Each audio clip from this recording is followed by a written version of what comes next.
And we will get started. So I'm so happy to have you all here.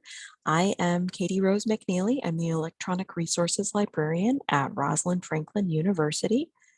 And I am going to kick off our presentation with a little bit of an introduction to Discord. I will tell you what it is and how some people are using it. I'll give you a little bit of a tour of Discord, show you some communities, and talk about how people are using it. Then I will hand off the mic to my co-presenter, Shira Rock, who will talk about how Discord has been implemented at Elmhurst Public Library. And then we'll have a brainstorming session where we'll open up the floor for all of you to talk about ways that you might want to use Discord in your library or opportunities you can see for this technology going forward. So here we go. So let's talk a little bit about what Discord is. It is software that was initially released in 2015, and it's a way of sharing voice and video calls, multimedia files, and text messages privately and in invited communities, which are referred to as servers. It is a VoIP or Voice over Internet Protocol product, and it does have a lot of similarities with other products on the market.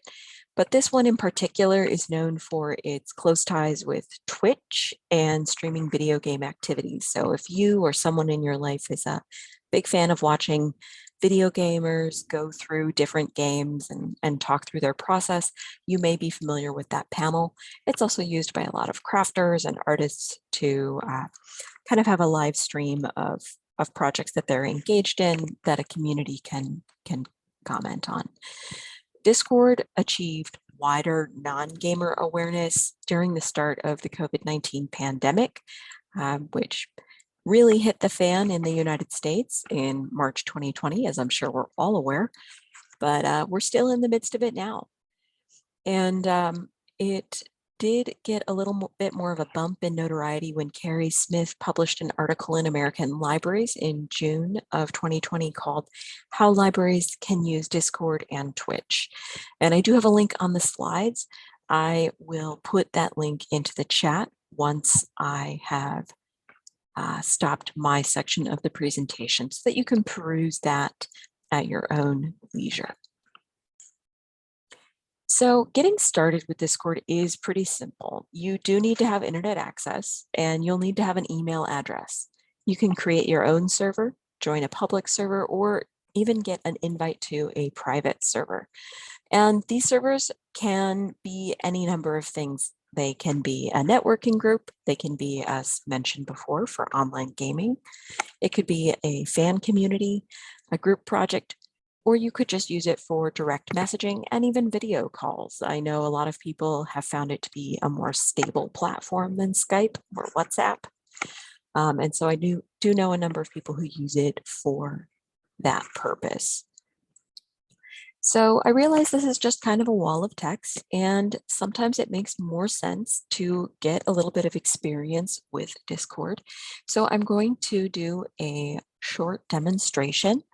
I will show you what it looks like when you're logged into Discord, show you how to search public servers, and I will also show you the really basic steps of creating your own server. I won't go too much into detail on that today because that topic has been really well covered by a lot of wikis and FAQs available on the internet.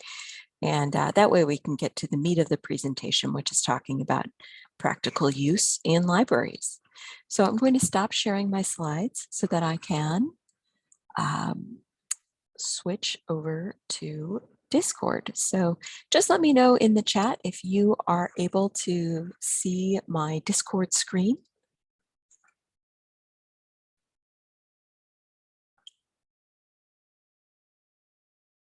Wonderful. Thanks so much for letting me know that you can see it. So this is Discord right now. And as you can see, it looks pretty quiet right now.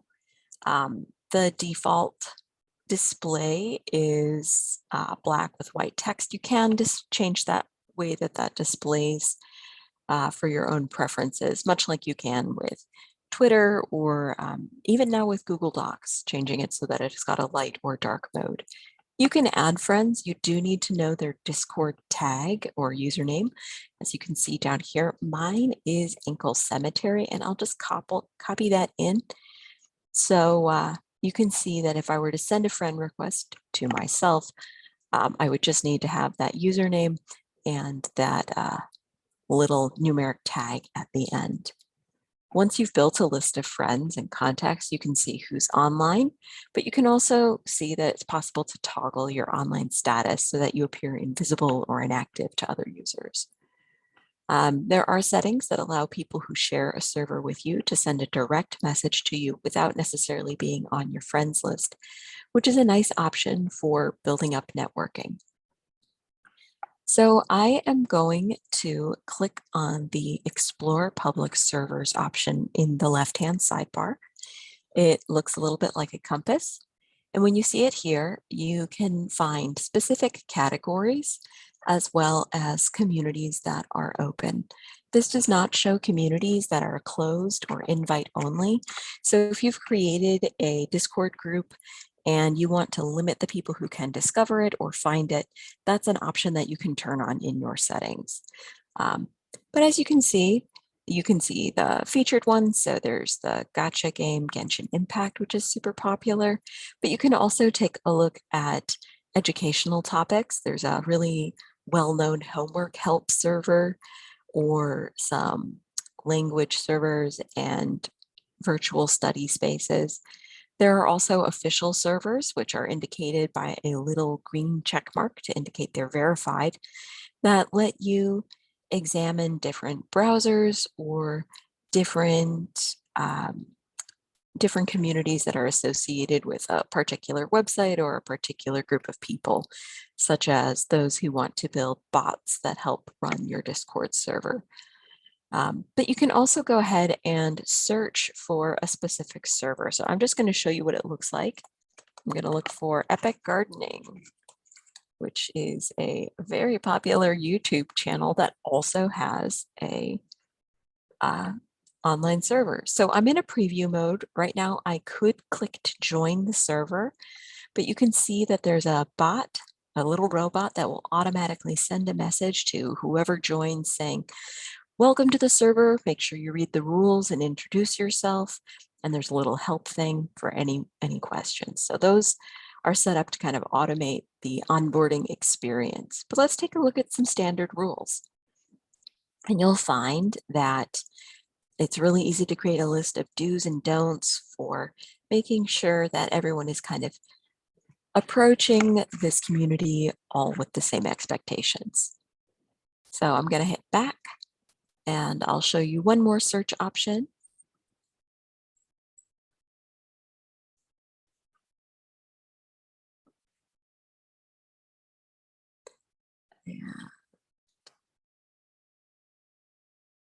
I'll try looking for Pokemon Go in Chicago. And right here, we get a couple of Pokemon Go communities that are in Chicago. So if you are interested in reaching out to fellow Pokemon Go enthusiasts, this is a good way to kind of find those communities.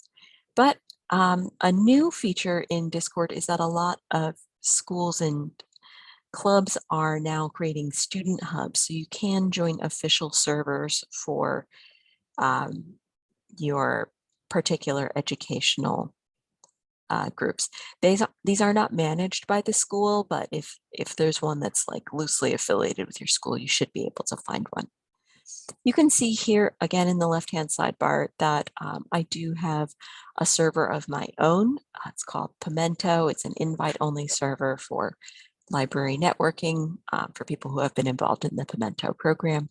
But if I wanted to create a server, I'll just go ahead and click on the plus sign, and you can start from a template, or you can create your own. Let's go ahead and click on local community for me and my friends. I'll upload a photo later and I'll click create.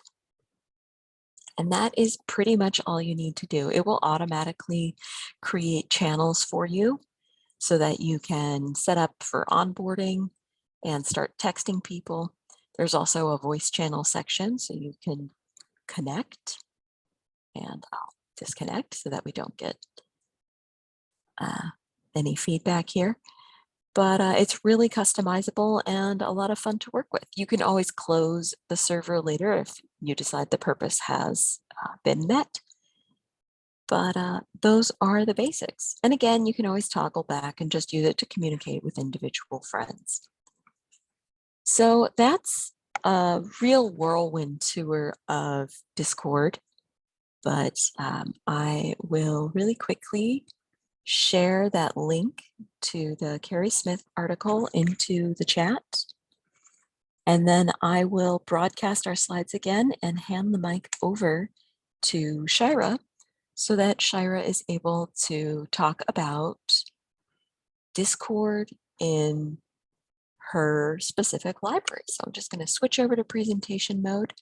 I'll mute myself and Shira can go ahead and take it away.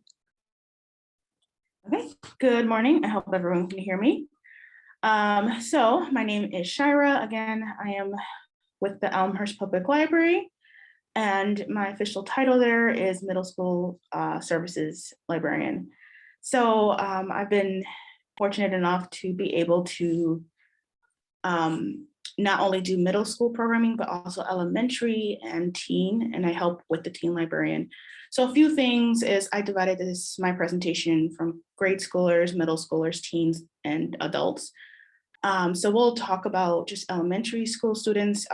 First, like we really need to talk about kind of age restriction of Discord, which is 13. And one of the reasons why they have that is there's open forums, there's communication, there's no restrictions as much in there. So for big reasons of keeping children safe, they do have an age restriction. However, that doesn't mean that the child can't use it.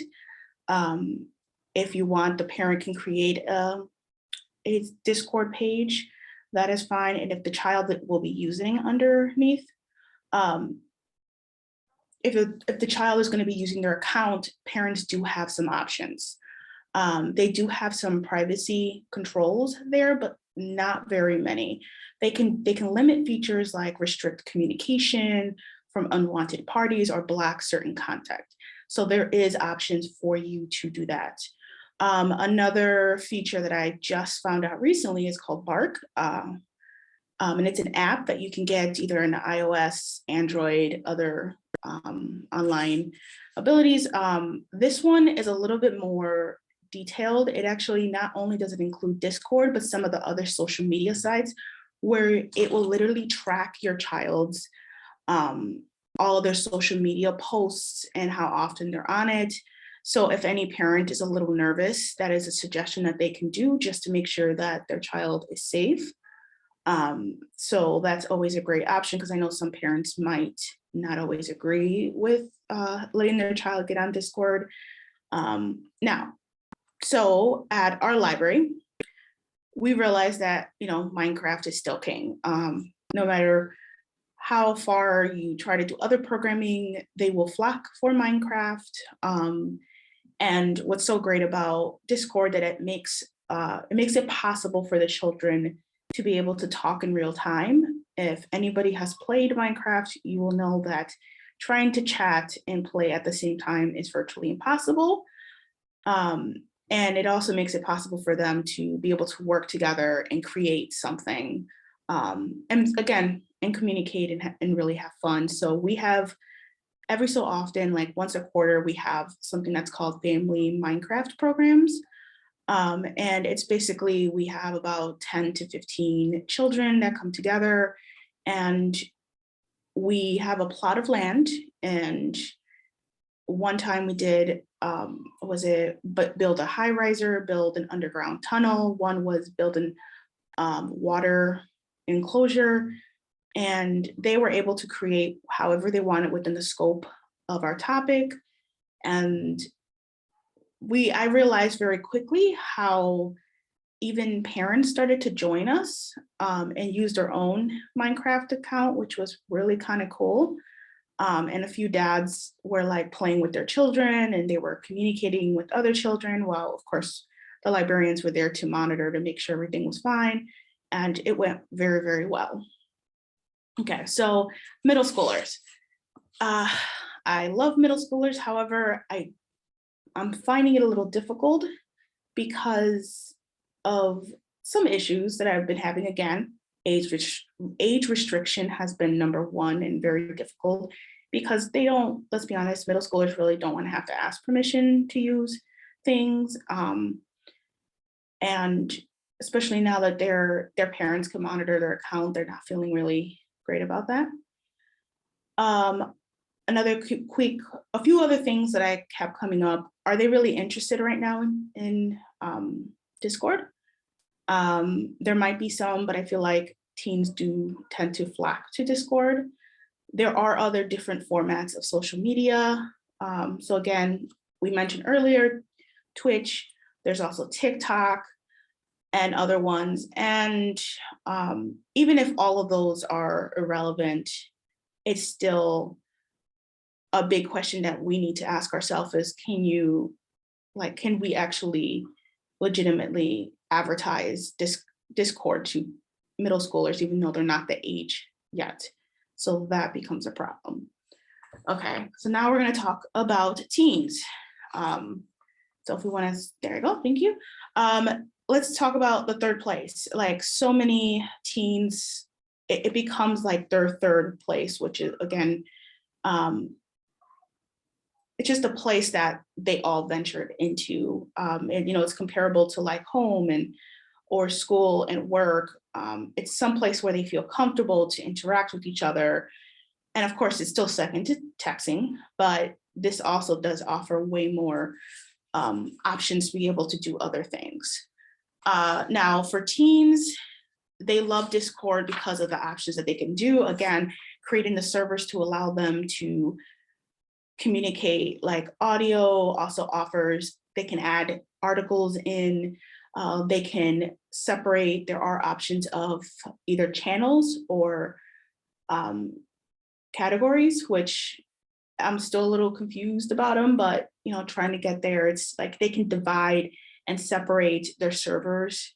So then they're not all just getting all the information at once, but they're getting what pieces they want. So yeah, so again, one of the other things is Minecraft is still king, like really. They love Minecraft too, except that their focus tends to be community building, adventuring. They feel a sense of ownership. At Elmhurst, we have something every week. We have something called Minecraft Mondays, where the teens just all get together and they play Minecraft, doing whatever they want. A lot of them just go set out to do adventures, which is pretty awesome. Again, Discord is open at the same time with Minecraft. We have created our own server. So we actually had a middle schooler teen a few years ago, who decided he wanted to revamp our entire server. And at the time we didn't have anything. And I said, go for it. So we gave him freedom, and it has been like 4 years since this kid's been working on it, and it's been pretty awesome. Then we have another program called Minecraft UHC, which is basically survival game. So the teens are able to get together and play some type of like espionage or in the actual game itself. And then we usually have like competitions and stuff. Okay, building communities. Honestly, like once social influencers started moving into Discord, so did the fans, but teens really started to understand what it can possibly do for them. They were able to create their own community servers just for about anything. If you think of a topic or even a trend, I am certain that you'll be able to find a server that exists, or even two of them or three. Communities, again, once we mentioned, could be open publicly, private, where you do have to be accepted into the group, or invitations only, which again, through email, you would get this. Then, with all of that, they're able to create internal polls, streaming sites like, they can stream sites like Minecraft, create study group spaces, and even interact with their favorite influencers. Again, for our for the Elmhurst Public Library, our group is only limited to teens. So you have to be, it is a private group, so you have to be accepted in, and we try to vouch every single student that comes in. We do have student ambassadors that kind of help organize our Discord server just to make sure that things are flowing right, except we still monitor over them. And there are some changes that happened because the person who first created our Discord page left. There was a hole that was left open where we're not sure who was supposed to monitor the Discord, or some of us are not well adapt to understanding the Discord. So we decided to close down the forum and also communication, and asked the teams and say, hey, our Discord page will still be open. However, we will not let you have freedom of being able to have full conversations on it just for this reasons. And, this will still be open. However, we would suggest that you guys create your own spaces where you could have open dialogue and information. The teens got a little, angry about that, but they understood as we continue to have conversation with them why we did it. So another thing that we should talk about, adults, again, we mentioned they are one of our heaviest users. There's more than 50% of adults use basically Discord. However, we also have to consider that a lot of those adults also already have established online communities, so it is really hard to get into. And for those who might not use social media or any online components of things, I feel Discord does have a sort of learning curve to it. But there are some people out there who are looking into getting to Discord. So we haven't really experimented too much about this, but other places that I've seen or other events that I have participated in, really getting those like game night or board games, there are sites online that you can actually do that with. So so that is some few things that we've done at Elmhurst, and I'm going to pass it on to the next person. And and this is a site from one of the Utah libraries that has kind of a detailed explanation of how to sign into Discord. So if you would like it, we will be more than happy to pass it along.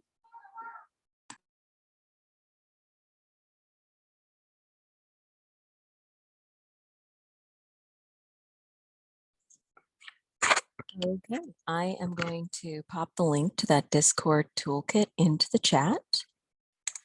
And now we have the opportunity to talk about Discord and do a little bit of brainstorming. So I can see that we've lost a couple of attendees along the way, but hopefully this will be an interesting conversation. I am going to turn off the recording at this time because I want people to feel comfortable brainstorming and thinking in ways that does not necessarily require you to be on the record. So just one moment while I turn off the recording, and then we will have a little bit of a conversation.